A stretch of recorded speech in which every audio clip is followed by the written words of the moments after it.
Hey guys, how's it going? Michael Troy here. Today we're looking at West Coast Avengers number 42 through 45 by John Byrne. John Byrne is my happy place, so I'm looking forward to this one. So go ahead and hit subscribe and smash that like button. I'm going to cue the intro and I'll be right back. MichaelFitzTroytv. Comic book art critiques. Snark, talk, and sarcastic ways. Levels and geeky gaze. Aliens, comics, rule the day. Hurry up and turn that page. MichaelFitzTroy. Okay guys, cue the choral music and the angels singing. John Byrne, West Coast Avengers. It would become Avengers West Coast during his run, which makes total sense. We'll get into that in a second.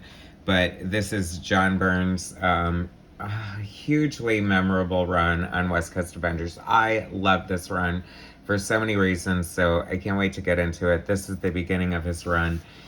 This is John Byrne's return to Marvel after putting his stamp on Superman. And boy, did he. So, John Byrne is notorious for sort of just like, I don't know, exiting books kind of unceremoniously before he was supposed to. And he kind of did that with Superman. Usually it's editorial conflict. John Byrne's such a genius that, arguably he doesn't really need an editor. It's funny, normally I would say that everyone needs an editor, especially on a mainstream comic book, but I've been doing some research and just watching some things about Watchmen, and Len Wein started out as the editor on Watchmen, and they said, nothing against him or whatever, but he kind of left in the middle of it because he was like, I'm not really doing anything here.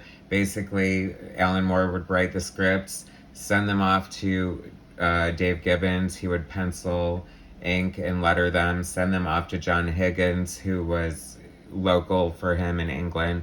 And then once it was all done, they would send it to the States. The editor would pretty much just read it and print it. So Moore and Gibbons were pretty much editing themselves. And a lot of artists and writers do edit themselves. George Perez and Marv Wolfman were co-editors on the Titans when it took over, when they launched the new series of New Teen Titans. So, there are cases where you don't need an editor. Sometimes you do. I mean, I'm all for a good editor.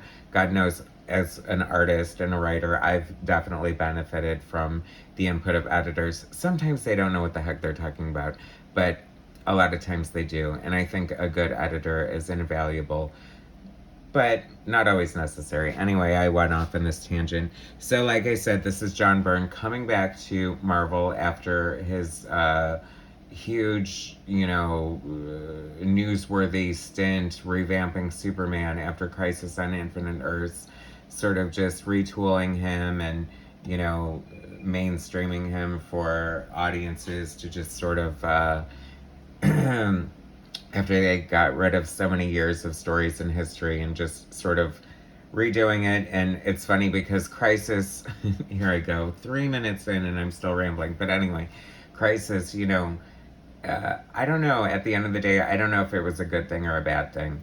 I mean, I get the need to want to clean up continuity, but the problem is 5 years in, you're going to have all kinds of new continuity to account for. So why not just move forward and just take what's good and go with it? Anyway, so when John Byrne returned to the X-Men, he had his eyes on Fantastic Four and X-Factor, and they said, no, you can have West Coast Avengers and She-Hulk. So he ate a piece of humble pie and did it, and I'm so glad that he did, because this West Coast Avengers run that he did is so amazing. I mean, it spawned so many great things. I feel like WandaVision owes a huge, debt to what Byrne did here in West Coast Avengers. Like I said, they did change the title in the middle of his run to Avengers West Coast, which makes a lot of sense since, you want them next to each other on the spinner rack or in the comic book store or wherever they're going to be displayed, you want all your Avengers books together alphabetically correct. Not that you couldn't just kind of slip it in there. But I remember seeing the preview art for this when John Byrne was returning to Marvel, and I was super happy. I mean, I loved his Superman run, don't get me wrong. John Byrne could pretty much draw anything, and I would be happy with it. But I was like a Marvel zombie. Marvel was my, pretty much my introduction to comics, and my brother and I were Marvel zombies, and I did eventually learn to appreciate DC Comics, but John Byrne doing Marvel, I feel like that's more where his heart is and where our hearts are for seeing his contributions. I think this is interesting, stylistically. Mike Matchlin, inker, Bill Oakley, letterer, Paul Becton, colorist, Howard Mackey, editor, Tom DeFalco, editor-in-chief. So this is after Jim Shooter has left. I feel like that's sort of a signpost of the industry, like Marvel, pre, during, and post Jim Shooter. Jim Shooter has a huge, like, horrible reputation, and some of it, I guess, arguably he deserves, but a lot of it, I think he got a short end of the stick. There's an amazing, like, 8-hour interview on Comic Book Historian's YouTube channel with Jim Shooter where I learned a lot from him about his tenure as editor-in-chief of Marvel, and it definitely changed my opinion. I mean, I have to say, before the internet and all the Twitter and, gossip and wars and stuff, I just always saw Jim Shooter's name as editor-in-chief and knew that I loved the comics, so I kind of had nothing against him, you know what I mean? So during John Byrne's run on Avengers West Coast, or West Coast Avengers as it is currently being called when he first took over, he did pretty much headshots for the splash pages. It would turn into having like a white background, which is funny because one of the misconceptions about John Byrne is that he only draws backgrounds when he feels like it, but that is so wrong. Anyway, so he would do all these headshots and without backgrounds, and this was sort of one of the first ones, but this had a background, but it was still a headshot. And Mike Matchlin is a great inker. It's funny, I look at everything with different eyes, I think the printing wasn't super terrific, but I think that Mike Matchlin definitely was a good inker for John Byrne, and very faithful to his pencils, and I think the art looks super terrific, so I'm happy about that. The story starts out with Wanda. It's no secret that John Byrne is a huge fan of the Scarlet Witch and one of his favorite characters. It's funny because, like Chris Claremont, as much as they love these characters, they sure do put them through the mill. I think that's a sign of like how much you love your character, how much you're willing to torture them.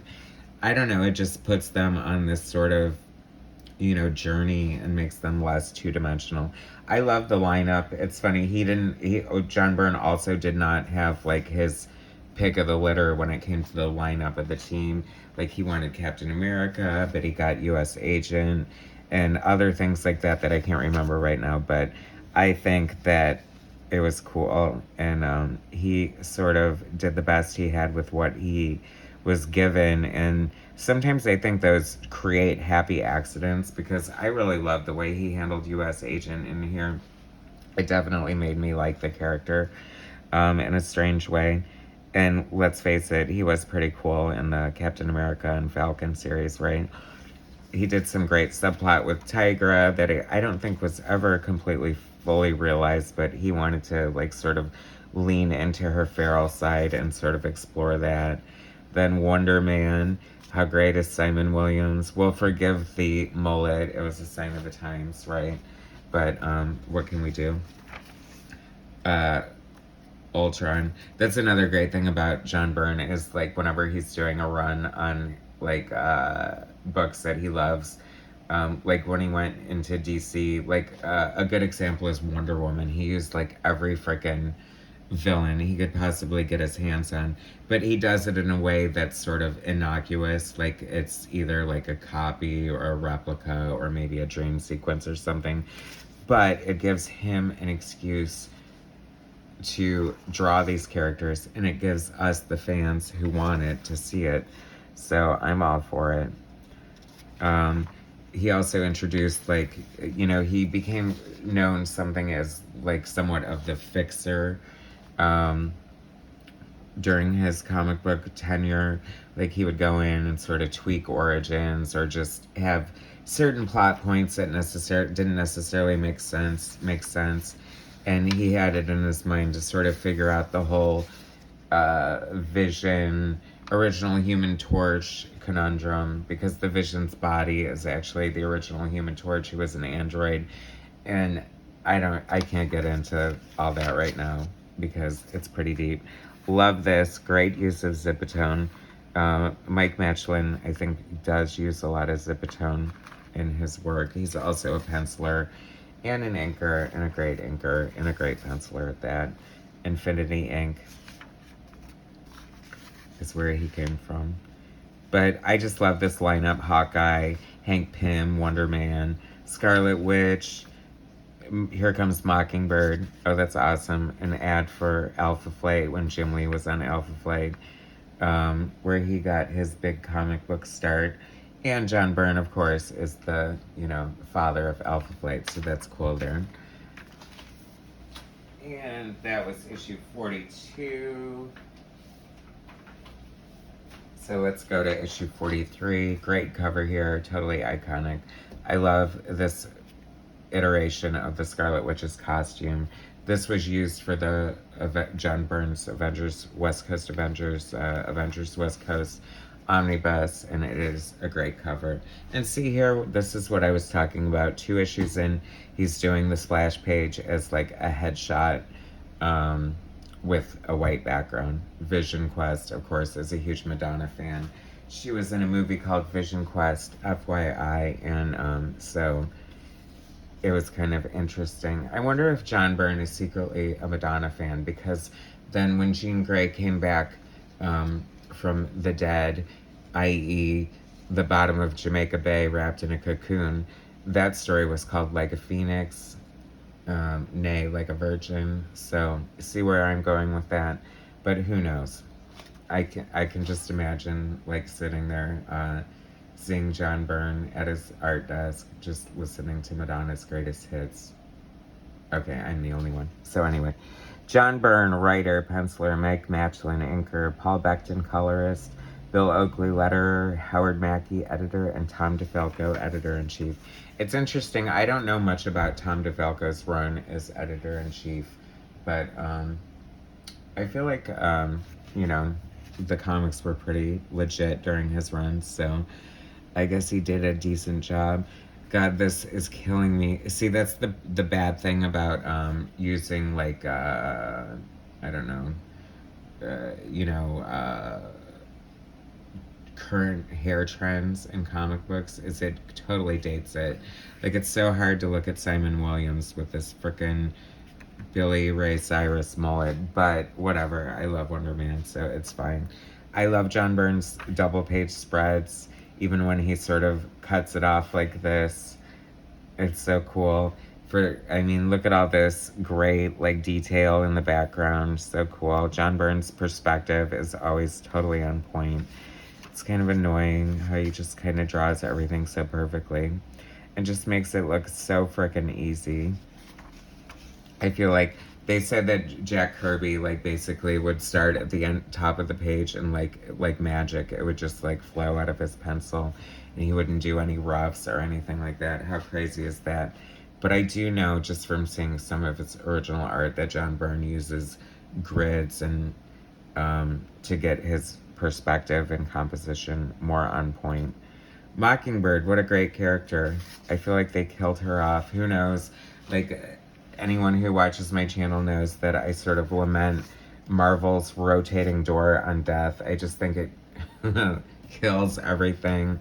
It's, like, so annoying. Like, why do you have to kill all of your characters? Like, it just annoys me to no end. It's like, are they dead? Are they alive? Like, see, like, I don't know. I'm sure Mockingbird's alive because nobody stays dead for long in the Marvel Universe. Or probably any universe for that matter, except the real universe that we live in. God knows I'd like to bring a couple of dead people back, but I don't think it's gonna happen. I don't know. I've lived to see a lot of things in my life that I never expected to see, so maybe resurrection is still on the table. I'm not entirely sure.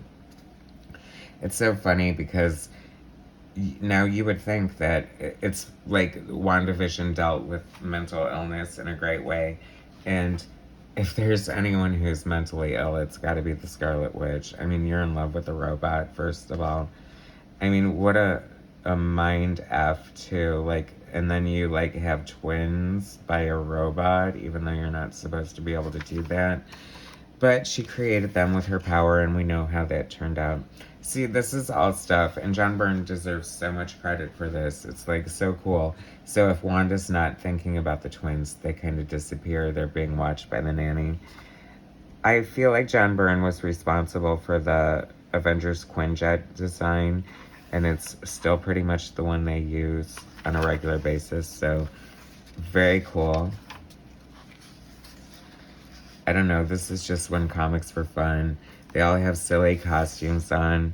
You know, it's like they all have these like sort of military tech looking costumes now with a lot of like scalloping and ribbing and unnecessary doodads here and there. Art Adams doing the cover for the Asgardians War. How cool is that? Oh my god, great double page spread. This was sort of jaw-dropping for me because, like, I'm a Vision fan. I mean, this is kind of horrifying in a way, especially if you're the Scarlet Witch, right? And then, like, how insensitive Mockingbird. Maybe you deserve to die, biatch. Like, here's your husband totally sprawled out and disconnected and frickin' like a couple of empty boxes of Legos laid out across the table. Oh, and there's his skin. No big whoop. Anyway, guess you're not getting any tonight, Scarlet Witch.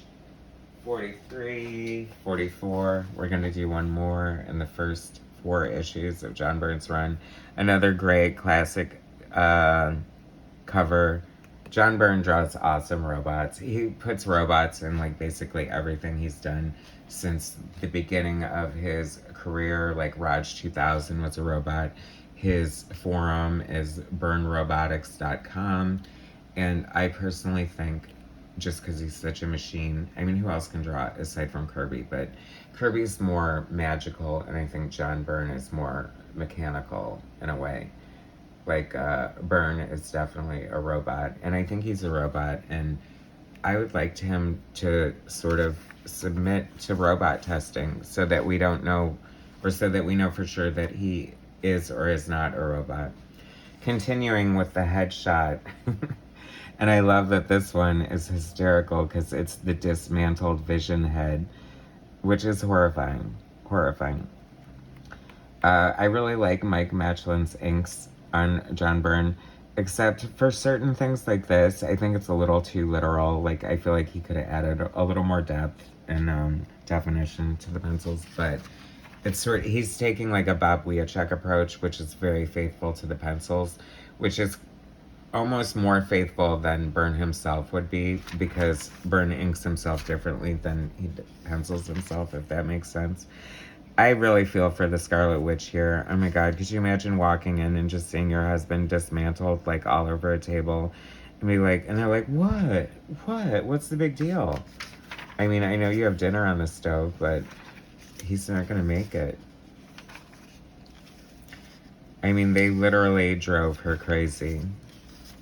It was such a great yarn. There were so many, like, twists and turns. This is so great. Here comes Feral Tigra.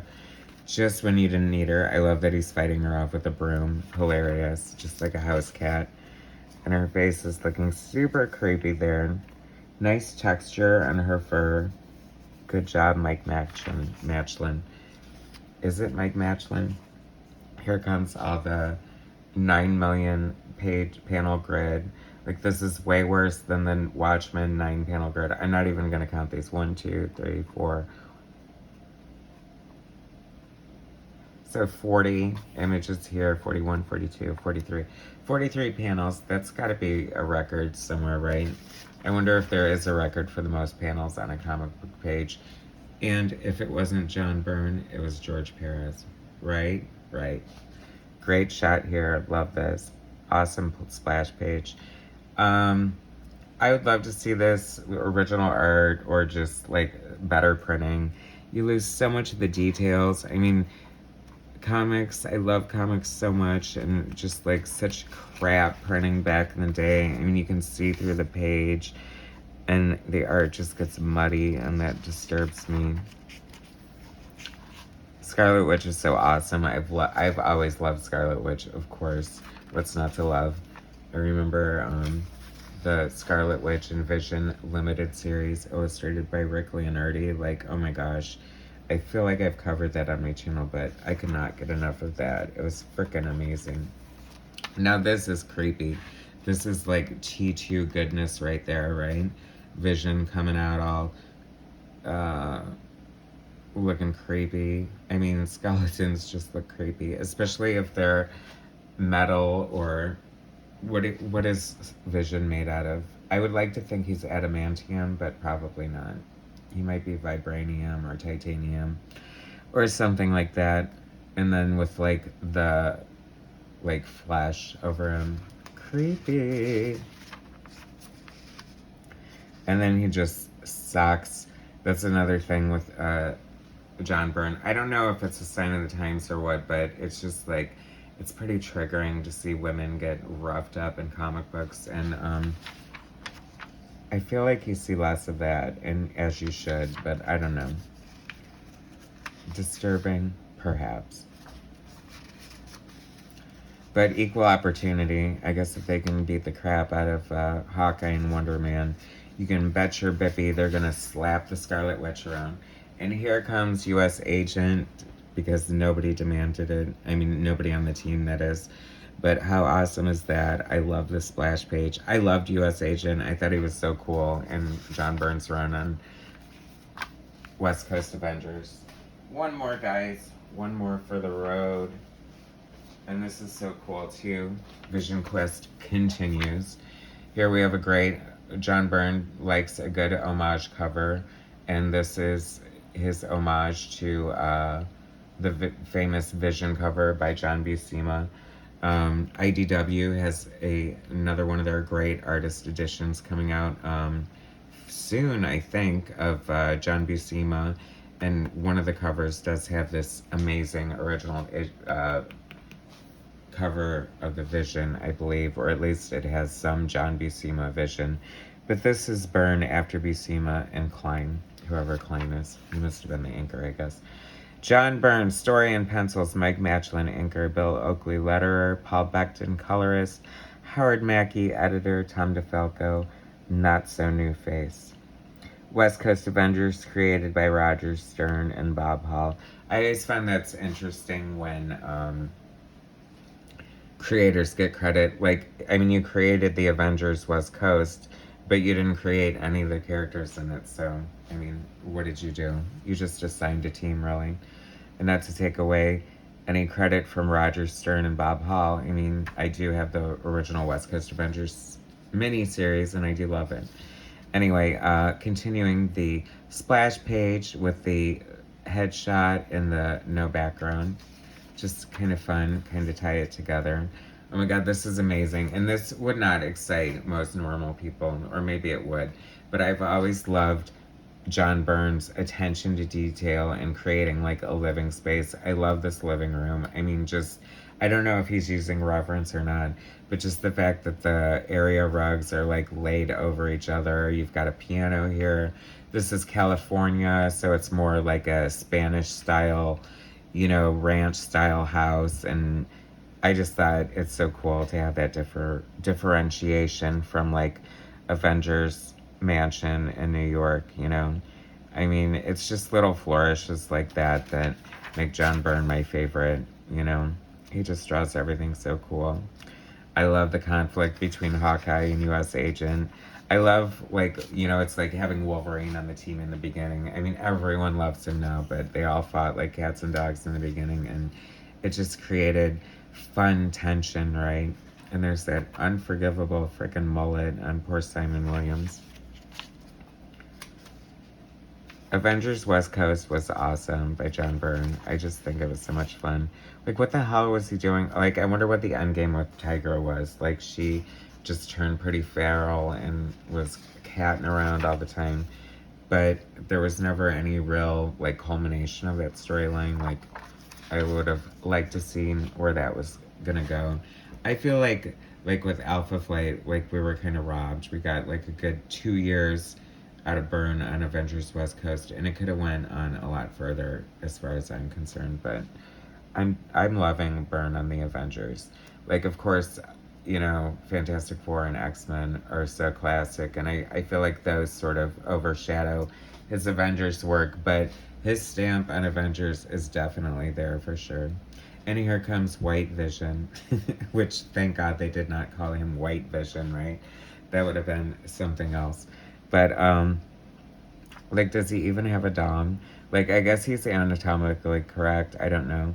But anyway, poor Wanda. No wonder why she's nuts. It's like, here I am. The last time you saw me, I was laying on the table all sprawled out and metallic and muscled and blah, blah, blah. Oh, like, this was such a heartbreaking storyline. They wipe out his brain patterns, and Wanda's like, can you give my husband his personality back? And he's like, no, I kind of don't want you to steal my brain patterns. So, I mean, do you blame him? I don't blame him. Oh my God, love this. Hungan, Black Talon. How cool. They need to bring back, like, they need to have, like, more Brother Voodoo comics. I love Voodoo, and I think that somebody could do, like, a really killer, like, creepy, scary, great exploration of Brother Voodoo. It's so, like, once again, I just kind of want to... When I was little and I had the Spider-Woman comic book, I think it was, like, Marvel Spotlight, I count this as my first, like, artistic drawing experience. She just had the skull cap without the hair, and I took an ink pen, heaven forbid, and drew in hair on her. So now I feel, maybe I just want to mutilate comics. I feel compelled to just, like, want to take out the extra hair on his mullet. Like, it would be easy enough. And then that would just make it a little more timeless. Because I really don't like the mullet. And that's probably my biggest and only problem with this entire run. But anyways, if you guys have not read, like, how cool, I love angsty moments like that. I just would love to see the pencils to this page and just see the power and emotion that's totally packed in here. John Byrne draws, like, the best rubble. Like, look at this mountainside just collapsing. It looks so cool. Like, where do you even start on something like that? Such an amazing storyteller, draftsman. I just love the aesthetic of his style. John Byrne will always be my favorite. I love him so much. It just gives me so much joy and happiness to look at his artwork. I always think it's funny, like, when superheroes are just, like, standing around. Like, it makes sense when they're in action and fighting people, but when they're just, like, kind of standing around talking in their costumes, don't you just want to be like, oh my gosh, you look kind of ridiculous. This feels like a classic, iconic Vision outfit. And he had no personality, or, like, he was very logical. So he's like, well, why do I need to have color to my costume? Why do blah, blah, blah? Why do I need to wear shoes? Why do I need to wear clothes? But if you insist, I'll wear clothes. If it'll make your human ass happy. Anyway, oh my gosh. Okay, so I already covered the Great Lakes Avengers, which is next. So find that video if you're curious to see what happens after this.